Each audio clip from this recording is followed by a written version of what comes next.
Welcome to the Real News Network in Baltimore. I'm Kim Brown. As many predicted, the line between big oil and the federal government appears to be blurring further as a White House press release appears to have quoted paragraphs from Exxon's press release verbatim without crediting the source, as pointed out by both CNN and Washington Post reporters. This is one of the concerns of installing Rex Tillerson, the former CEO of ExxonMobil, as Secretary of State and friend and ally of oil and gas companies, former Oklahoma Attorney General Scott Pruitt at the helm of the Environmental Protection Agency. Let's take a look at a clip of Scott Pruitt, who has been the controversial new head of the EPA, in his first speech to EPA employees just a couple of weeks ago, laying out his new agenda. Regulations ought to make things regular. Regulators exist to give certainty to those that they regulate. Those that we regulate ought to know what's expected of them so that they can plan and allocate resources to comply.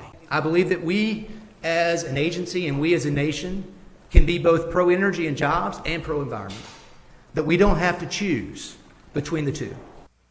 Also on the agenda is a Trump administration's proposal to slash $2 billion, or a quarter of the U.S. EPA's operating budget, as part of an intent to reverse the former President Barack Obama's climate change initiative and Trump's broader proposal to fund increased military spending by $54 billion. But what could the effects on the ground be as Americans across the country?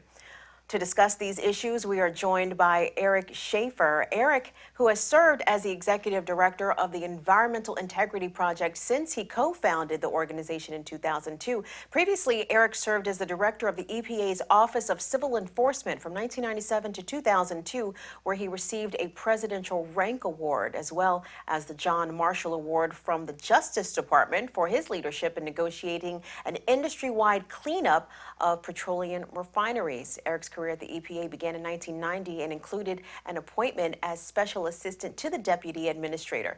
Prior to his service at the EPA, Eric worked as an environmental attorney for 2.5 years at Morgan & Lewis and Bockius, you can help me out with that, Eric, and spent 6 years on Capitol Hill working for various members of Congress. Eric received his law degree from Georgetown University and his Bachelor of Arts from Vanderbilt University. So you're pretty well educated there. Eric, we appreciate you joining us here on The Real News. Thanks for having me. So Eric, Trump has said that he would cut 24% of the EPA's budget to help offset his wanting to increase the budget for military spending of more than 9%. Now, the EPA runs on an annual budget of $8 billion with 15,000 employees, which sounds like a lot, but based on your work at the EPA, would you say that the EPA is in fact currently underfunded to protect public health? I would. The agency's lost more than 10% of its workforce since 2008. It's actually gradually been shedding staff under the Obama administration because of congressional budget cuts. So EPA is already down. This cut would really almost kill it. So, and point out also that the EPA already suffered a budget setback in the second half of Barack Obama's presidency, because the Republicans in Congress did cut the EPA budget already. So this is an even further cut on top of that. But when we talk about the role that the EPA plays, if we take a look at a map of Superfund sites across the U.S., as of October 2013, red indicates currently on the final national priority list. Yellow is proposed and green is deleted, which usually means haven't been cleaned up. So what effects could the EPA cuts have on cleaning up hazardous waste from communities? Well, the president's budget would cut that program especially deeply by nearly 30%. It means slower cleanups. It means the EPA has less leverage to negotiate with companies to get them to do the job. You got to remember, some of the culprits here, some of the people involved in these sites, many of them are very large companies, sometimes multinationals. And EPA has traditionally had the capacity, it's had the political will, it's had the authority to get these companies to clean up those dumps. And it's going to be very hard for states and cities to pick up the slack.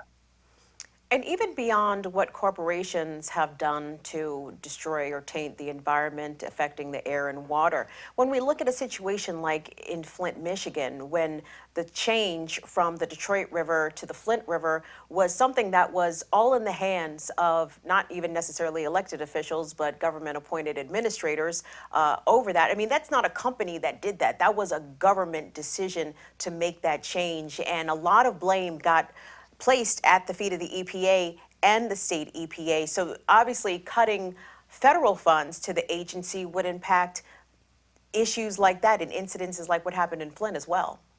So one thing about the Drinking Water Act is the states have the primary authority. EPA does the oversight and provides grant money to help clean up. That oversight that EPA does is very important, and they definitely dropped the ball on Flint, no question. But the primary responsibility was the state, and that didn't work out too well. The state did not have its eye on the ball.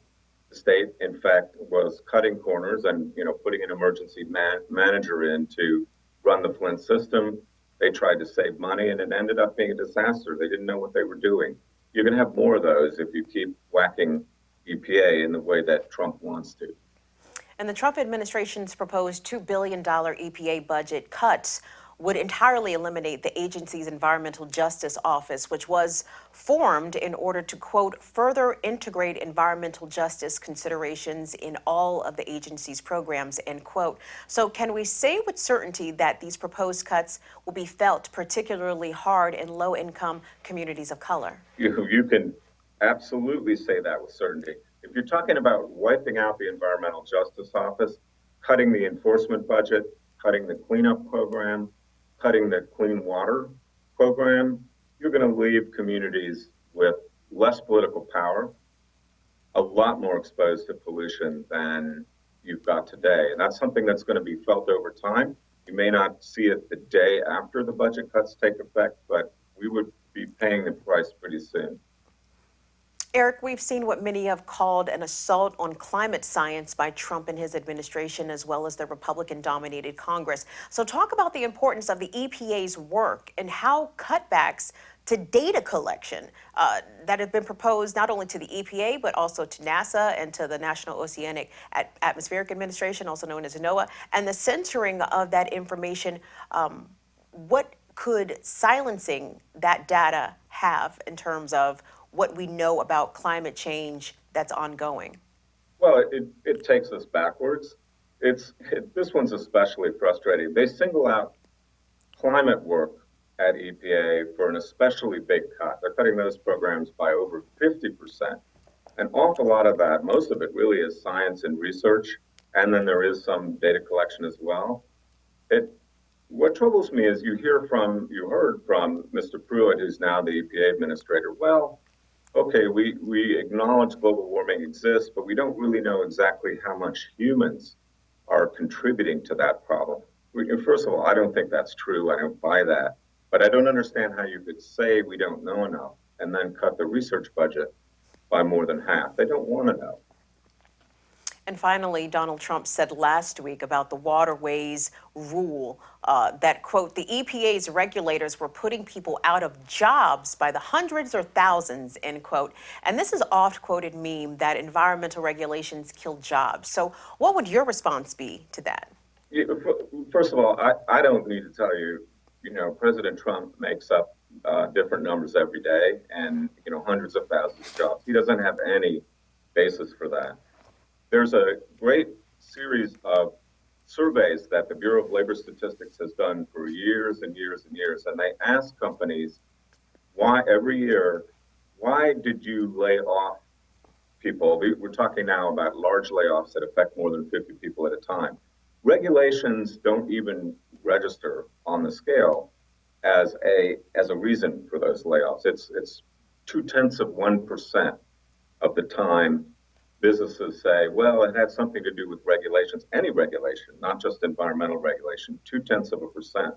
What causes people to lose their jobs are you've got automation, and that's something that's been going on for decades. You have mergers and acquisitions. One company buys another, and they decide they don't need as many people, they cut payroll. You've got issues like losing your share in the marketplace. You didn't compete very well. You've got, an effort to try to squeeze the labor force down so you can improve profits for shareholders. Regulations being the villain and the kind of the whipping boy for job loss, that's really a pretty sinister lie, and I think you have to call it a lie. There's just no data to back it up. You know, Eric, the concern from many is that the United States, prior to the formation of the Environmental Protection Agency, was sort of like the Wild West for corporations who had pretty much carte blanche to pollute waterways, to pollute rivers and streams. And I think many are fearful that these cuts will take us back to a time where we saw rivers and lakes on fire because of pollution, and just entire fisheries collapsing because the waters aren't meant to support wildlife, certainly not anything consumable by humans. So, I mean, I don't mean to paint a sort of dystopic picture here, but what are we talking about if a lot of this stuff gets rolled back, if a lot of the obvious data and research that has been collected about climate science is disregarded? What could potentially happen to the United States?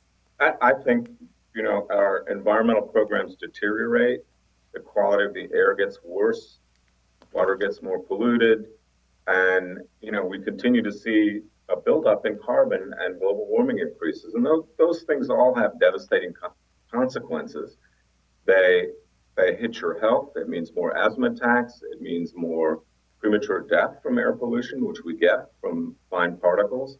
It means you can't fish or swim in rivers that you want to enjoy. And it means the sea level rise, and I could go on and on. I don't want to paint a really scary picture too, but the progress we've made didn't happen by itself. It's a lot of people working hard over a long period of time to try to slowly get our environment to improve. Generally the air in most communities is cleaner. We still have a lot of work to do. But if you take away the programs that got us to that point, then we're going to move backwards. So, Eric, I mean, then help us figure this out. What could be the other motivation for wanting to roll back the EPA budget so drastically, to roll back a lot of these codes, regulations that was put into place by Barack Obama? If it's not to cut money from the EPA to give it to the military, then what's it for? It's to get people out of the way.